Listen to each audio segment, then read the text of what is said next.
Olá, amigos e amigas, muito obrigado por acessar o canal Ramilfo Ensina.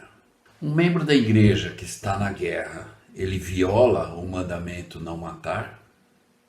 Qual é a importância do casamento legal e legítimo? Quais são os 3 portões seguros para que não possamos dar falso testemunho? É errado eu ter bens materiais? Como a lei de Moisés serviu como aio ou auxílio? Ser patriota é ser leal a quem? Porque somente com a lei de Moisés nós não poderíamos ser salvos. Como Jesus Cristo é a luz e a lei. Veja isso e muito mais.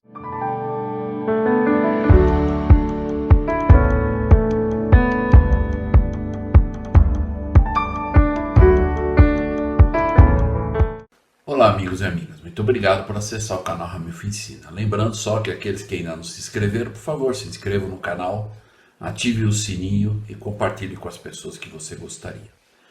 Então, na primeira parte dessa aula, nós vimos do 1º ao 5º mandamento. Agora, nessa segunda parte e última, nós vamos ver do 6º mandamento ao 10º mandamento.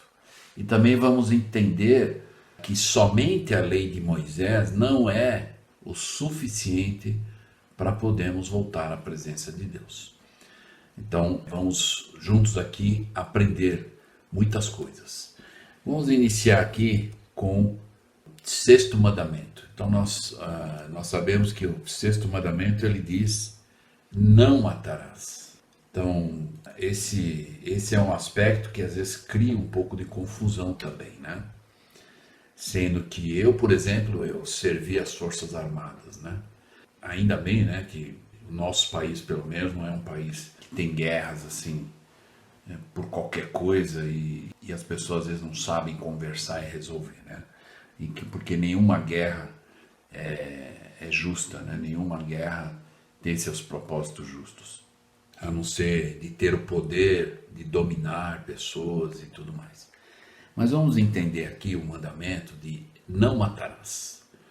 Porque numa guerra, talvez muitas pessoas pensem, bom, mas se houver um membro da igreja, como nós sabemos, e muitos no mundo inteiro, em alguns países, nós temos muitos membros militares, temos muitos membros que participaram de guerras, que estão talvez na guerra hoje.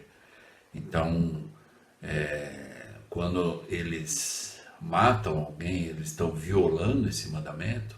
Ou qual é a visão que nós temos que ter em relação a esse mandamento? Então vamos aprender aqui. E lembrando que eu disse para vocês lá do 1º ao 10º. Então do 1º ao 4º mandamento, vocês lembram que tinha uma prioridade. O 5º tinha outra prioridade. Do 6º ao 10º mandamento, a prioridade ou a visão que nós temos que ter nesses mandamentos, do 6 ao 10, é o cuidado com as coisas banais existentes nas relações humanas, nas quais os homens poderiam cair. Então nós vamos ver desse mandamento, o 6º até o 10º, que essa é a prioridade que às vezes nós temos que nos basear para ter um entendimento melhor de cada um dos mandamentos, né? Então esses mandamentos são avisos, né, dos cuidados com as coisas banais existentes nas relações humanas, que às vezes nós podemos cometer erros e cair, né, em alguns erros que poderíamos evitar.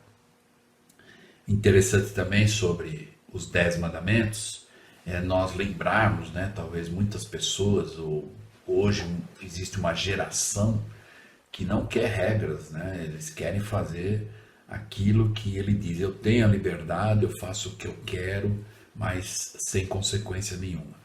E muitos não querem regras, né? Porque regra, de uma certa forma, você tem que parar e pensar, posso fazer, não posso, vou ferir uma lei ou não. E é interessante notar que só nos mandamentos, se nós repararmos nos 10 mandamentos, quantas vezes o Senhor fala não? Não isso, não isso, não isso, não isso. Então são regras, né? Então muitas pessoas às vezes não colocam Deus nos seus planos porque ele não quer regras, né? Porque Deus vai dizer para ele, não pode ser assim, né? E muitos não querem ouvir, né? quer fazer e depois ver o que acontece lá na frente, sem, na verdade, sofrer consequências. Mas não tem, né? É a parábola da colheita, né? Aquilo que você semeia, planta, é o que você vai colher. Então não adianta você querer agir de uma forma e querer resultados diferentes. Então, nesse mandamento não matarás, vamos entender a visão que nós temos, né? Então, aí vem uma pergunta: em que sentido o mandamento de não matar afeta os indivíduos que vão para a guerra? Então, é o que nós podemos pensar, né? Numa declaração proferida, numa conferência geral realizada em 6 de abril de 1942, concernente a esse assunto, a primeira presidência deu esta mensagem à igreja durante a Segunda Guerra Mundial. Esse tema foi plenamente debatido. Ele veio à luz numa ocasião em que cerca de 100 mil jovens membros da igreja se achavam nos campos de batalha, ou recebendo treinamento militar para combaterem na guerra mais destrutiva da história da humanidade. Então nós vamos ver aqui, eu vou citar alguns trechos dessa proclamação. E ele tem várias páginas, mas esses trechos que eu vou usar estão na página 32 e 36, ok? Então, ainda nesse mandamento, a igreja é e tem que ser contra a guerra. Essa é a posição da igreja, das autoridades, e claro, acredito que todos os membros da igreja que têm convênios, que procuram viver e seguir a Deus, são contra a guerra. A igreja como organização não pode promover uma guerra, a menos que e até que o Senhor lhe dê um novo mandamento nesse sentido. Então nós vemos o livro de Mórmon praticamente quantas histórias e relatos de guerras, e não que foram criadas por esses líderes, mas eles tiveram que se defender, não é? Então tiveram que se organizar e tiveram também que lutar para defender suas famílias, a sua liberdade, né? Ela não pode considerar a guerra como um meio justo de acertar as divergências internacionais, que devem e poderiam ser resolvidas através de negociações e acordos pacíficos, se as nações assim concordassem. Então nós vemos que aqui essa declaração é de 1942, e agora, na última conferência geral, nós ouvimos também sobre isso, que as autoridades da igreja, e assim como nós temos essa visão de que, ao invés de se criar uma guerra para resolver uma diferença, que seja na palavra, que seja em reuniões, que seja nos grandes tribunais gerais que tem para o mundo todo, né? Porém, os membros da igreja são cidadãos ou súditos de estados soberanos, sobre os quais ela não pode exercer o menor controle. O próprio Senhor nos ensinou a esse respeito. Aí ele citou a Doutrina e Convênios, a seção 98, versículo 4 e 7, que diz o seguinte: e agora em verdade vos digo com respeito às leis do país, é minha vontade que meu povo procure fazer todas as coisas que eu lhe mandar. E a lei do país que for constitucional, que apoiar o princípio da liberdade na observância de direitos e privilégios, pertencerá a toda a humanidade e será justificável perante mim. Portanto, eu, Senhor, vos justifico, vós e vossos irmãos de minha igreja, no apoio à lei, que é a constituição do país. E quanto às leis dos homens, o que for mais ou menos do que isso, provém do mal. Então, o mandamento também, e o que o Senhor espera, é que nós também sejamos patriotas, e cada um no seu país cumpra a Constituição e busque cumprir a Constituição, e também a defender a Constituição. Quando nós falamos de ser patriotas, e eu até disse em alguns vídeos anteriores que perto do mês de outubro, que nós vamos ter eleições esse ano, e nós estamos vendo as coisas de uma forma assim que talvez nunca nós vimos, né? A loucura pelo poder e por pessoas que não têm nenhuma credencial que realmente possibilita ou que realmente favoreça essas pessoas a se candidatarem a governar os outros, né? Claro, ninguém é perfeito, ninguém consegue fazer 100% ou agradar a todos. Imagina o Brasil hoje tem mais de 200 milhões de pessoas e imagina agradar a todos, né? Então é de fazer o melhor no bem comum geral, né? Mas, como a gente sabe, o nosso país, em particular o Brasil, infelizmente, né? Os próprios nomes diz partidos, né? Nós temos mais de 30 partidos, né? E o próprio nome diz, eles estão já separados, só pelo nome, né? Partido, já está separado. Ao invés de se unir no bem comum de todos, se realmente todos têm essa boa intenção na propaganda que fazem, né? Seria muito bom se todos sentassem juntos e vissem, ah, isso é melhor, então não importa que é o partido A, B, C, D, E, mas esse é o melhor. É aquele ditado que diz, não importa quem está certo, mas o que é certo. E o que é certo vai ser feito, independente da ideia de quem dê a ideia, mas é o bem comum para todos. Mas eu vou falar um pouco sobre isso mais perto das eleições, mas o que eu aprendi em alguns estudos que eu já fiz há algum tempo é que ser patriota é você ser fiel à lei e à Constituição, ou à sua pátria. Não, alguns dizem ser patriota é você ser leal ao líder, né, ao presidente, não é isso. Ser patriota é você ser leal ao país, à Constituição. Agora, se o líder que está encabeçando, ou seja, o presidente ou qualquer outra posição, ele esteja do lado da Constituição, ele esteja do lado do país, aí sim a gente presta lealdade a ele.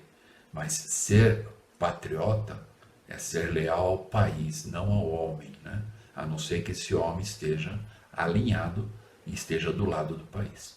Mas eu vou deixar para falar isso mais adiante. Mas a posição da igreja em relação a esse mandamento, e vamos dar a entender melhor agora, embora pelos seus termos, né, esta palavra revelada se refira mais especificamente a esta terra da América. Não obstante, os princípios nela proclamados são de ampliação mundial, especificamente dirigidos a você, Joseph, e aos seus irmãos da minha igreja. Portanto, quando a lei constitucional, seguindo esses critérios, convoca os homens da igreja para as forças armadas em qualquer país a que tenham que prestar obediência, seu mais elevado dever cívico requer que eles cumpram esse chamado. Então essa é a posição, né? Então se o indivíduo ele é um militar das forças armadas e ele recebe ordens, ele tem que cumprir, né? E vamos ver qual é a posição então.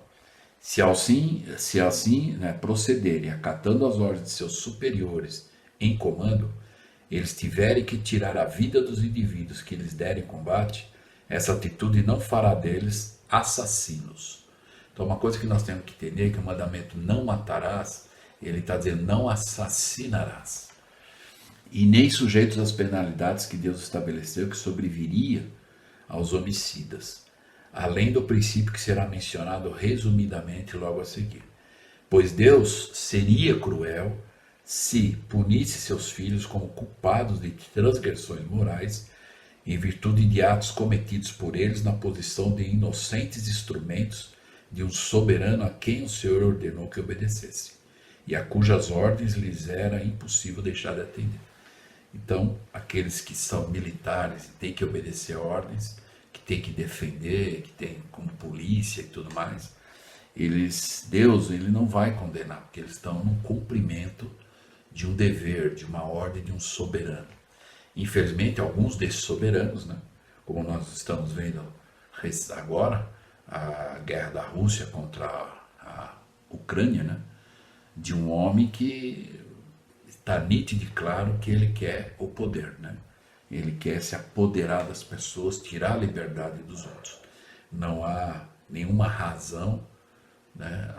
Embora a guerra nunca vai ser justificável, né?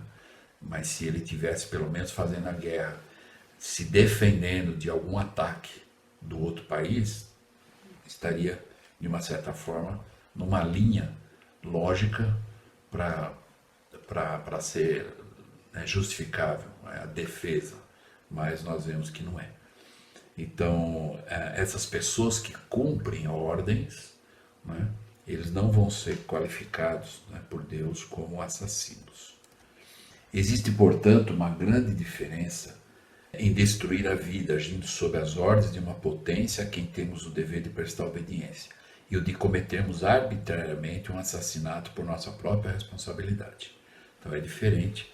Algumas pessoas por maldade, porque querem e acabam tirando a vida de outra pessoa, ele é qualificado como um assassino, né?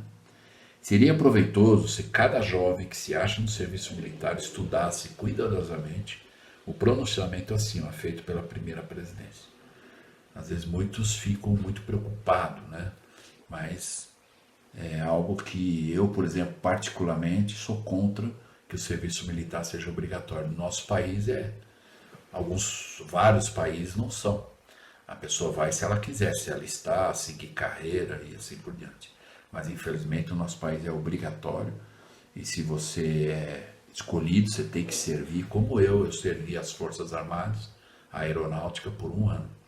E eu não pretendia fazer isso, eu me alistei na esperança de ser dispensado, mas fui chamado, eu tive que servir, seguir ordens, não a esse ponto de matar alguém, porque não estávamos em guerra e tudo, mas ordens dentro de um quartel tem muitas coisas para serem feitas e ser seguidas ordens, né?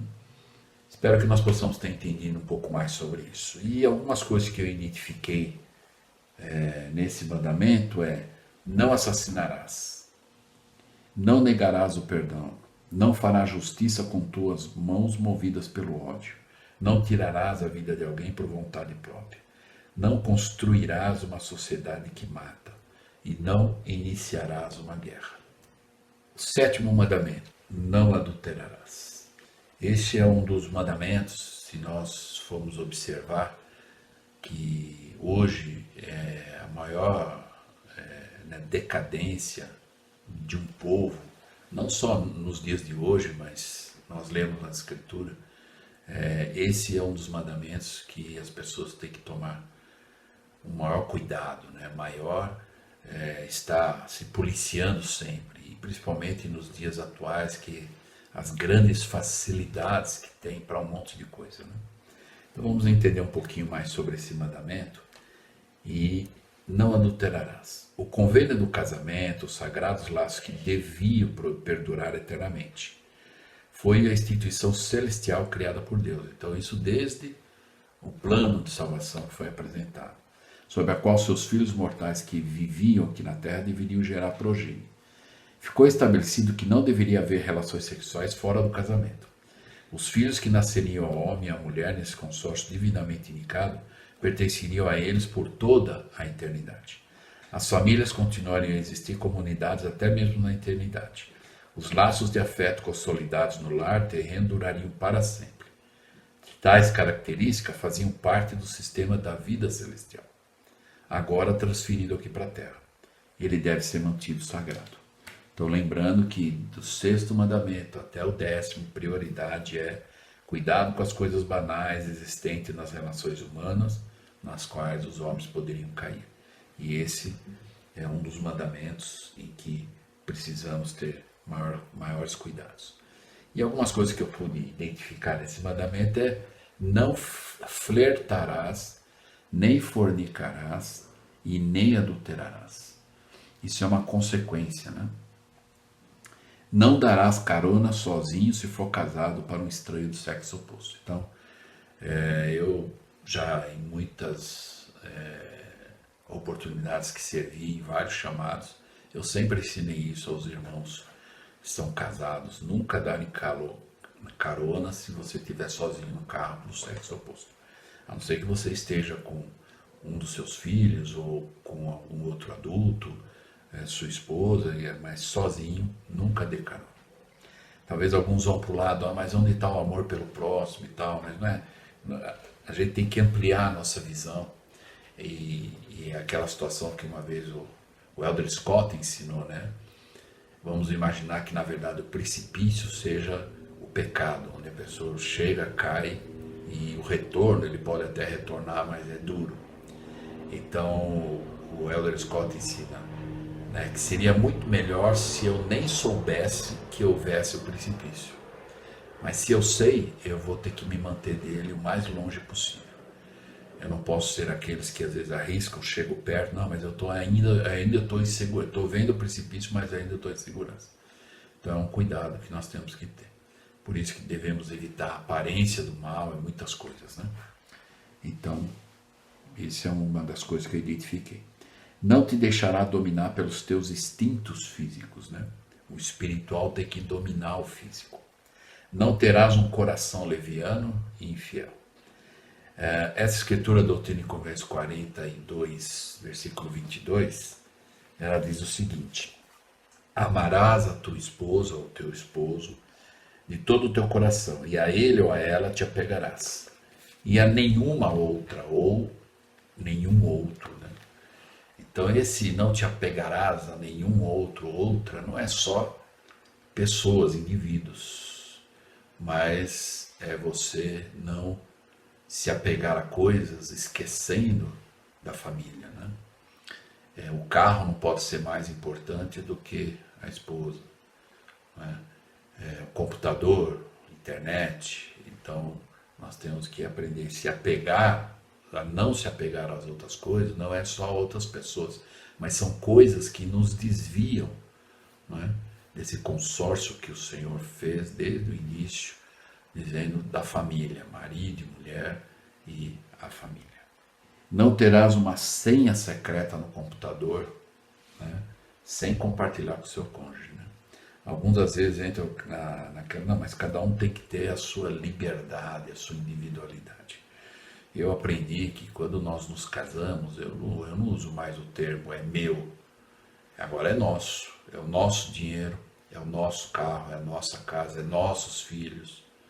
Então agora é nosso problema, é nosso desafio. Então não pode haver esse tipo de, na verdade, segredos, né? Então é uma das formas seguras, né? Nós podemos sempre estar alinhados e não temos nenhum problema com esse mandamento. O oitavo mandamento: não furtarás. Vamos ver o que o presidente Kimball falou sobre isso. Ele disse: nos cargos públicos e na vida particular, a palavra do Senhor troveja: não furtarás, nem farás coisa alguma semelhante. Encontramos-nos racionalizando em todas as formas de desonestidade, incluindo pequenos furtos em lojas, o que é um ato baixo e mesquinho praticado por milhões de pessoas que clamam ser gente honrada e decente. A todas as roubalheiras e atos desonestos, o Senhor diz: não roubarás. Ele usou apenas estas palavras. Talvez ele, cansado da longa lista que poderia ter feito das muitas maneiras de roubar, deturpar, tirar vantagem, tenha coberto todos os métodos de se tirar alguma coisa que não nos pertence, dizendo: não roubarás. Então esse é um mandamento claro, né? Não roubar, né? Na lei até tem a diferença para a penalidade, o roubo e o furto, né? Mas é ser desonesto, não importa, roubo ou furto, mas o mandamento diz: não roubarás. E é isso que nós temos que ter em nossa mente, né? Para aquilo que não me pertence, né? Inclusive até o que eu pude aprender, algumas coisas que eu pude identificar, não deixarás de ser um dizimista integral. Então nós sabemos lá que Malaquias fala que roubar a Deus é não ser um dizimista. Não vincularás tua satisfação pessoal às posses adquiridas. Não usurparás a propriedade e o direito alheio. Não ficarás com objetos alheios emprestados, né?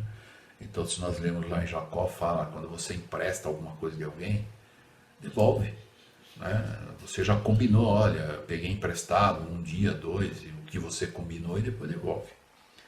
E também não deixarás de declarar o imposto de renda ao César moderno. Então nós temos hoje, quando o Senhor diz: dai a César o que é de César e a Deus o que é de Deus. César o que é de César são os impostos. Muitos impostos eu também sou contra, mas enquanto for lei, nós temos que cumprir. O nono mandamento, então. O nono mandamento é: não dirás falso testemunho contra o teu próximo, né? Então esse é outro cuidado que nós temos que ter, né? que isso também tem a ver com coisas banais nos relacionamentos humanos, né? Então, prestar falso testemunho é testificar ou passar adiante relatos, insinuações, especulações ou boatos como se fossem verdadeiros, em prejuízo de algum de nossos semelhantes. Muitas vezes tal procedimento é originado pela falta de informação correta relativa a um fato, outras pela falta de compreensão, ou ainda em virtude de um mal entendido, ou até mesmo por uma disposição malévola de distorcer uma verdade ou de deturpá-la. O assassinato envolve tirar a vida humana, ao passo que prestar falso testemunho centraliza sua força na destruição do caráter ou na difamação do bom nome de uma pessoa. O seu escopo é a ruína da reputação. Então, que nós possamos tomar cuidado, né, para não entrar nesse erro, né? Eu gosto muito de um verso que é de autor desconhecido e que é intitulado Os Três Portões. Então, para que a gente possa sempre evitar cair em falso testemunho, né? Então diz o seguinte: quando estiveres tentado a revelar a alguém um comentário maldoso que de outros não fale bem, fala primeiro cruzar esses três portões de ouro. São três perguntas pequenas, todas elas no tesouro. A primeira pergunta diz: será verdade esse fato? E se a resposta passar, se tudo não for boato, pergunta então a ti mesmo: haverá necessidade de eu falar? Mesmo que eu tenha certeza, mesmo que seja verdade, então vem o terceiro e mais estreito portão: agirei com caridade para com esse meu irmão? E aí então diz: se depois de tudo isso falar ainda quiseres, então não tenhas cuidado e conta o que souberes. Então, que possamos sempre ter essa visão, bom senso, né, de nós podemos não prestar falsos testemunhos. E algumas coisas que eu identifiquei em relação a esse mandamento é: não dirás meias verdades, não dirás mentiras e nem fofocarás, não acrescentarás nada à pura verdade, não retirarás nada da pura verdade, não destruirás teu próximo com palavras rudes, e não dirás nada sobre alguém com o compromisso de manter sigilo. Então nós sabemos que muitas vezes em alguns chamados e posições nós temos a obrigação de guardar sigilo. Então temos que tomar cuidado. E o 10º e último mandamento, então, é: não cobiçarás. Então vamos ver algumas coisas aqui.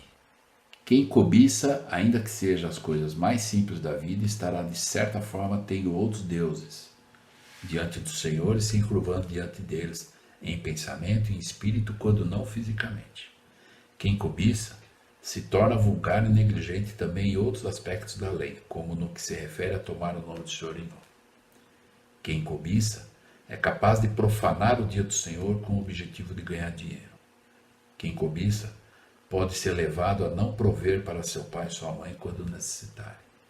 Quem cobiça às vezes cai tanto que até mata com a finalidade de obter lucro. Quem cobiça a mulher do próximo certamente cometerá o grave pecado do adultério. Quem cobiça está sujeito a furtar ou a enganar ou se apoderar fraudulentamente do que não lhe pertence. Quem cobiça é capaz de prestar falso testemunho com a finalidade de obter lucro. O mandamento relativo a nos guardarmos da cobiça não significa que não devemos ter o desejo sadio de não nos satisfazermos com nossa situação atual e de nos esforçarmos para melhorá-la. Não significa também que não devemos ter uma ambição honesta de possuir um pouco mais das boas coisas da vida. Não quer dizer ainda que não devemos ter admiração pelo que nosso próximo possui e procurarmos, através de nosso próprio esforço, obter bens de idêntico valor. A terra produz em abundância e é para todos. E o impulso de adquirir para nós mesmos bens semelhantes aos que os outros desfrutam é um importante traço de caráter, desde que os obtenhamos através de um trabalho honesto por meios legais e vivendo de uma forma bem equilibrada. Começamos a correr o perigo quando permitirmos que as coisas triviais se tornem demasiadamente importantes na nossa vida. E o que eu consegui identificar: não cobiçarás a mulher do teu próximo, não cobiçarás a casa do teu próximo, não cobiçarás os bens do teu próximo, não cobiçarás o talento do teu próximo, e não cobiçarás nada, e sim trabalharás para ter todas essas coisas. Encerrando então os 10 mandamentos, eu gostaria de abordar algo aqui para nós podermos ter agora uma visão ampliada, né, do que é a lei de Moisés e como nós temos que entender a importância dela. Desde quando o Senhor deu os 10 mandamentos, a lei de Moisés, ela prevalece ainda hoje em dia. Como eu fiz a pergunta no início, na primeira parte da aula, os 10 mandamentos precisam ser reformulados? Claro que não. Os 10 mandamentos precisam ser estudados, entendidos e vividos. Os 10 mandamentos são leis de segurança. Mas mesmo essas leis de Moisés, nós precisamos entender que ela não é o suficiente, ela não vai ser suficiente para nós podermos voltar à presença de Deus. E nós vamos entender por quê. Então eu gostaria de explicar a respeito disso. E vamos usar aqui a escritura de Gálatas 3, versículo 23 e 25. Então lá diz lá: porém, antes que a fé viesse, ou seja, aqui ele está ensinando, a fé aqui no caso seria o Cristo, né? Que ele viria cumprir toda a justiça em todas as coisas. Então vamos entender que quando ele está dizendo antes que a fé viesse, ou antes que Cristo viesse, estávamos guardados debaixo da lei de Moisés e encerrados para aquela fé que se havia de manifestar. Então Jesus Cristo viria ainda, né? Por isso que a lei de Moisés ela foi dada ao povo e Cristo veio e cumpriu toda a justiça na lei de Moisés. Não que foi abolida a lei de Moisés, mas muitas coisas da lei de Moisés, como por exemplo sacrifícios de animais que eram feitos, hoje em dia não é feito mais. O último sacrifício foi o próprio Cristo, né? Aí no 24 ele diz: de maneira que a lei, ou seja, a lei de Moisés, nos serviu de aio. O que é aio? Aio seria um auxílio, né? Se nós vamos ver aqui em cima da palavra aio, no rodapé, vai dizer lá um pedagogo, um diretor, um supervisor de crianças. Ou seja, era um auxílio e não algo definitivo, né? Mas era um auxílio. Então a lei de Moisés ela foi um auxílio para o povo, mas não tem nada a ver com os 10 mandamentos. Os 10 mandamentos ainda permanecem, mas ainda assim, só viver e obedecer os 10 mandamentos não vai nos garantir. Embora que aqueles que vivem os 10 mandamentos e a conversão vai aumentando, ele vai tendo o entendimento da expiação e de como ser beneficiado por ela. Então esse é o caminho. E aí ele diz lá: para nos conduzir a Cristo, para que pela fé fôssemos justificados, que é Cristo. Mas depois que a fé veio, já não estamos debaixo do aio. Agora, isso não quer dizer que foi eliminada a lei de Moisés em relação aos 10 mandamentos. Mas algumas coisas que na lei de Moisés, para o povo do Velho Testamento, eles tinham que viver e obedecer, e quando Cristo veio, ele aboliu, ele deu uma lei maior, né? Então isso foi cumprido nele. Uma outra coisa que nós precisamos entender também, que se fosse só pela lei, ou se nós fôssemos salvos só pela lei de Moisés, né?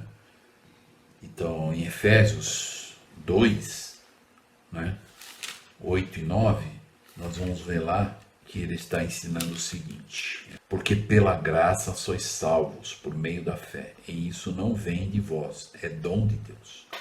Não vem das obras, para que ninguém se glorie. Então, lembra que fé sem obras é morta, mas ele está dizendo que não vem das obras, mas vem da graça de Cristo, que é a expiação. Então, isso tudo é uma conexão. Lembra lá, nós falamos alguns vídeos atrás, eu os convidaria a assistir, quem gostaria de entender melhor, é o vídeo intitulado A Teologia da Família. E lá eu explico sobre os 3 pilares, né? Criação, queda e expiação. Então, são conexões, né? Para que possamos voltar à presença de Deus. Então, a lei de Moisés é uma conexão dessa para nos levar a Deus, mas ela está alinhada ou conectada à expiação. Por isso que Paulo, quando ele ensina aqui, ele fala que porque pela graça sois salvos, por meio da fé. E isso não vem de vós, é um dom de Deus. Então, a expiação foi Cristo que fez e nos ofereceu estar à disposição de qualquer pessoa. Qualquer pessoa. Nós falamos isso no vídeo anterior. No 9 ele diz, não vem das obras para que ninguém se glorie. Então, como a gente chama, para não ter o GH, a glória dos homens, né? Porque se fosse só pela lei de Moisés, talvez muitos homens foi por minha força, foi por isso que eu conquistei a vida eterna. Então, isso tudo está alinhado com o plano de salvação. Então, é a graça de Cristo que é a expiação, né? Ele que nos salva. Embora nós temos que fazer a nossa parte, que são as obras.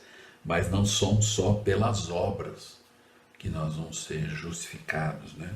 Ou vamos receber os graus de glória depois do julgamento, né? Uma outra coisa que eu gostaria de, para finalizar, e até às vezes para muitas pessoas cria um pouco de dúvida, vamos ler lá em 3º Nef 15. Em 3º Nef 15, 4, 9, ele ensina o seguinte: e eis que vos digo que a lei dada a Moisés foi cumprida. Então, aqui já foi, né, depois quando Cristo já tinha aparecido ao povo nas Américas, então Cristo estava ensinando isso, né? E o próprio Cristo está dizendo, olha, a lei de Moisés foi cumprida em mim, né? Desde o momento que eu nasci e o que eu fiz e a expiação principalmente, né? No 5 ele diz, e eis que eu sou aquele que deu a lei, e eu sou aquele que fez convênio com o meu povo. Israel, portanto, a lei se cumpre em mim, porque eu vim para cumprir a lei, consequentemente, ela tem um fim. Então, a lei de Moisés teria um fim. Agora, lembrando que não é relação aos 10 mandamentos. Tá vendo agora? Bom, então os 10 mandamentos estão cancelados? Não. Ele está falando sobre vários tipos de sacrifícios e algumas leis na época de Moisés que hoje não é mais necessário. 6. E eis que não destruo os profetas, porque todos os que não se cumpriram em mim, em verdade vos digo, serão todos cumpridos. Porque vos disse que as coisas antigas passaram, não anulo o que foi dito a respeito das coisas que estão para vir.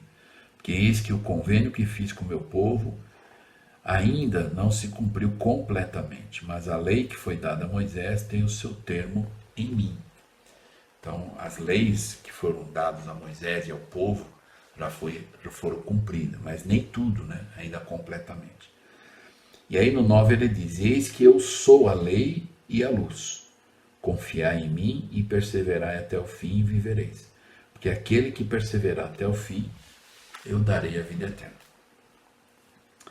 Então vamos lembrar, e a importância de nós podermos entender também, é em relação à letra da lei e o espírito da lei. Muitas pessoas, às vezes, infelizmente, elas confundem um pouco. Alguns falam, eu estou sob a influência do espírito da lei, então eu não preciso cumprir a letra da lei. O Elder Maxwell, que foi um dos apóstolos da igreja, ele nos ajuda a ter um entendimento mais ampliado com essa ilustração sobre esse princípio e conceito, ensinando o seguinte: uma das ironias fomentadas dentro da igreja, às vezes inocentemente, é o sentimento que temos de que o espírito da lei é superior à letra da lei, porque por algum motivo parece mais permissível ou menos capaz de ofender os outros. O reverso é verdadeiro. O espírito da lei, ele é superior porque exige mais de nós do que a letra da lei. O espírito da lei insiste que façamos mais do que meramente cumprir o superficial. Significa também que precisamos dar atenção às coisas que mais importam e ao mesmo tempo não deixar de fazer as outras. Então, possamos entender isso claramente, o espírito da lei e a letra da lei. Quem está sob a influência do espírito da lei já está cumprindo a lei. É impossível alguém estar com a influência do espírito da lei se ele não estiver cumprindo a lei. E o próprio Senhor diz que é necessário que se cumpra a lei, né? E por fim, para nós podermos entender, lá em Mosias, 13, 27 e 28. Ele diz: E agora dissestes que a salvação se alcança pela lei de Moisés. Digo-vos que ainda é preciso que guardeis a lei de Moisés. Então, olha só o que ele está ensinando. E que alguns estavam dizendo, e ele disse: Dissestes que a salvação se alcança pela lei de Moisés. Aí ele diz: Olha, eu digo que é preciso que guardeis a lei de Moisés, os 10 mandamentos.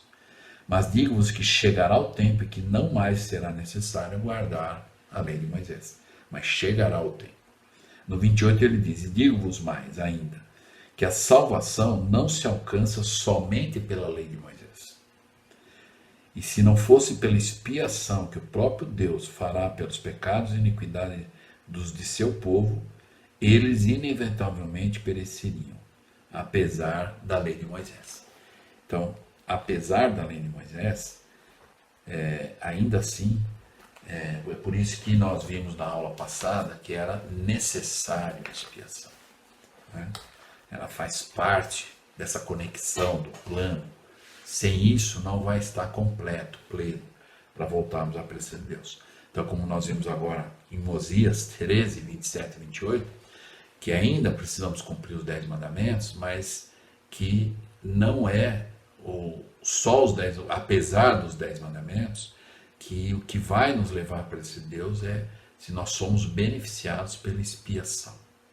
É por isso que é importante, eu sempre estou dizendo aqui, para encerrar, a importância de nós sabermos por nós mesmos. Né? Um dos últimos vídeos que eu fiz, intitulado Dá-me de Beber, que eu os convido a assistir novamente, se quiserem, é para ter um entendimento da importância de nós sabermos por nós mesmos. Né? Por isso que, para encerrar, João capítulo 5, o Senhor estava com alguns, como sempre, com várias pessoas, e essas pessoas que o rodeavam eram pessoas a favor e pessoas contra. E aí diz lá no versículo 38 de João 5, E a sua palavra não permanece em vós, porque naquele que ele enviou não credes vós. Então ele está dizendo para os judeus: olha, a palavra não permanece. Lembra que nós falamos da mente, coração? Então, ela não permanece em vocês, porque já foi anunciado a vinda, e foi anunciado que sou eu, e vocês não creem. Aí ele diz no versículo 39, Examinais as Escrituras, porque vós cuidais ter nelas a vida eterna, e são elas que de mim testificam. Então os judeus, eles tinham como a palavra, ou o que estava escrito nas Escrituras, era o que ia salvar eles. E Cristo estava explicando aqui, que vós cuidais nela, que nelas está a vida eterna, sendo que são elas que de mim testificam. Ou seja, sou eu que salvo, não é a palavra das Escrituras. E no 40 ele diz, e não quereis vir a mim para terdes vida. Né? Então a importância de nós estudarmos as Escrituras, compreendermos ela da maneira correta, com bom senso, e buscarmos sempre nos aprofundar, né? Para podermos entender o real significado e a importância, e identificar as aplicações dentro dos nossos desafios pessoais, familiares e assim por diante. Então eu espero que nós possamos ter aprendido sobre os 10 mandamentos, embora foram poucas coisas que pudemos falar, porque são 10 mandamentos, mas uma visão geral nós pudemos ter juntos aqui. Espero que eu possa ter ajudado. E para encerrar então, eu só gostaria de lembrar que aqueles que não se inscreveram, se inscrevam no canal Ramilfo Ensina, e a nossa próxima aula é Êxodo 24, capítulo, depois o capítulo 31 até o 34, ok? Então, até a próxima aula e muito obrigado.